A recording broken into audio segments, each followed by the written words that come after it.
Good day, viewers all over the world. You are welcome to Toilet online class. Today we want to look at laws of algebra of sets. Laws of algebra of sets. The Venn diagram provides a method for solving certain basic results in the algebra of sets. That is, there are some things we should know about the Venn diagram.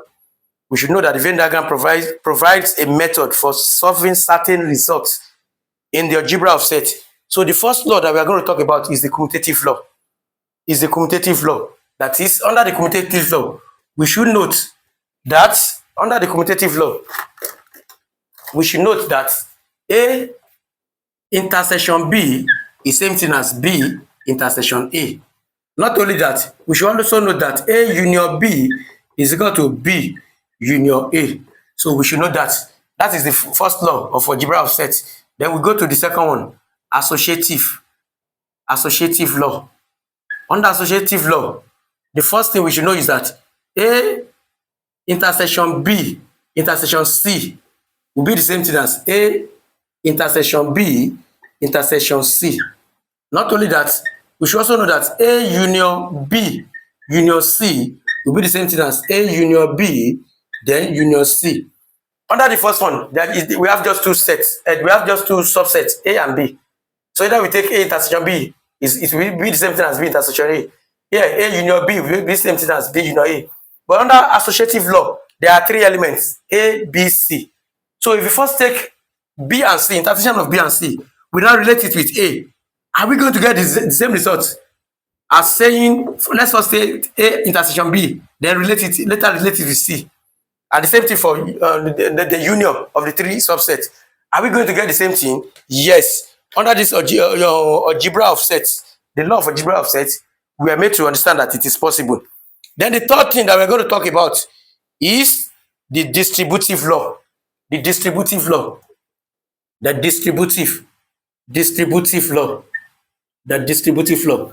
Under the distributive law, if you have A intersection B union C, that is, if you find B union C, we now relate it with A intersection. It will be the same thing as saying A intersection B. We first relate A and B, then union A intersection C. Are we going to get the same thing? Yes. That is, we are going to have A intersection B, union intersection C. And if we also have A union then B intersection C, it will be the same thing as saying A union B, then intersection A union C. That is what we are going to have. So that is the third law of algebra of sets. The first one is commutative. The second one is associative. The third one is distributive. Then the next one that we're going to have is called the laws of set absorption. The fourth law is called the laws of set absorption.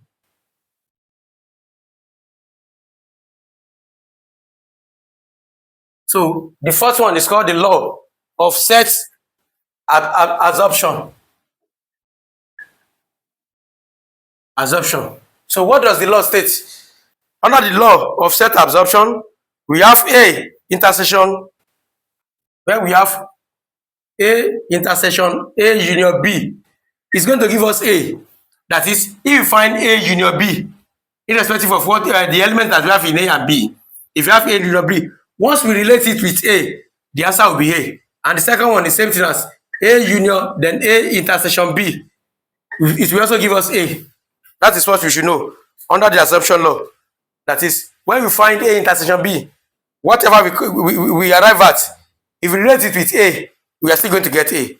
Then the next one is called the idempotent law. Idempotent law. The fifth law is called the idempotent law. Idempotent law. That one says that if you have A intersection A, it's same thing as A. And if you also have A union A, it's same thing as A. Please let's note all this law of sets of algebra of sets. So idempotent law says that if you have A intersection A, it's going to give us A. If you also have A union A, we are going to get A. So we should take note of that. And of course, we also have the fifth law the sixth law, which is called the De Morgan's law. De Morgan's law. And this is a very popular law under set theory. De Morgan's law. Under De Morgan's law, you see, De Morgan's law actually tells us that if you have A intersection B or complement, it's same thing as A complement union B complement. And if you have A union B or complement, it's same thing as A complement intersection B complement. That is what is called the De Morgan's law. So we should take note of the De Morgan's law. It's also an important law. That's also an important law under set algebra of sets. So we should take note of that with De Morgan's law. That is De Morgan's law. Then the seventh law is talking about the law of complementation. So the seventh law is actually talking about the law. The seventh law is talking about the law of complementation. That's the seventh law is talking about the law of complementation. Under the law of complementation, that's where we have complement of a set. That is, the first one is when we have A intersection A prime, it will be empty set. That is, what is A prime? A prime are the elements that we have in A. They are the universal that are not in A. If we find the intersection of A and A prime, automatically we are going to have phi. This is phi. Phi is empty set. Set that has 4 elements. That is the first law. The first thing that we have under law of complementation. The second one is that if you take the complement of universal, it's going to give us empty. That is, if you take the complement of universal, we are going to get empty. The third law simply means that if you have A union A prime, we are going to have the universal. That is the third one. Then the last one under law of complementation says that if you take the complement of empty set, you are going to have universal. So please let's take note of this law of complementation. A intersection A prime is empty, phi. The complement of the universal is empty. A union A prime is universal. Then the complement of empty set is universal.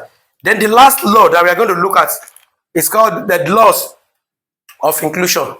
The last one is called the eighth law, the laws of inclusion.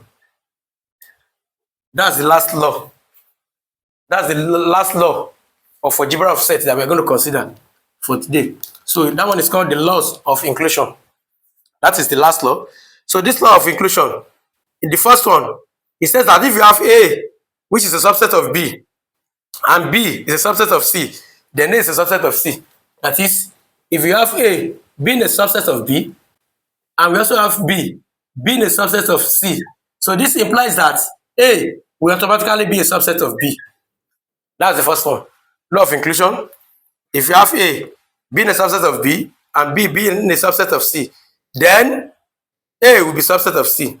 Then the second one is when we have A being a subset of B and A being a subset of C, then A is a subset of B intersection C. That is the second law of inclusion. Let me state it here. It says that if you have the second law of inclusion, says if you have A being a subset of B and A also being a subset of C, then A is a subset of B intersection C. That's what the second law of inclusion states. That is, if A is a subset of B and A is also a subset of C, then A is actually a subset of B intersection C. Then the last point under law of inclusion is if you have A being a subset of B, if the last one, it says that if you have A being a subset of B, under the law of inclusion, if you have A be a subset of B, then A is actually a subset of B intersection C. Then A will be a subset of B intersection C. So if you have A will be a subset of B union C. B union C. A is going to be a subset of B union C for any set C. For any set C. So we should take note of all this law of algebra of sets. Thank you.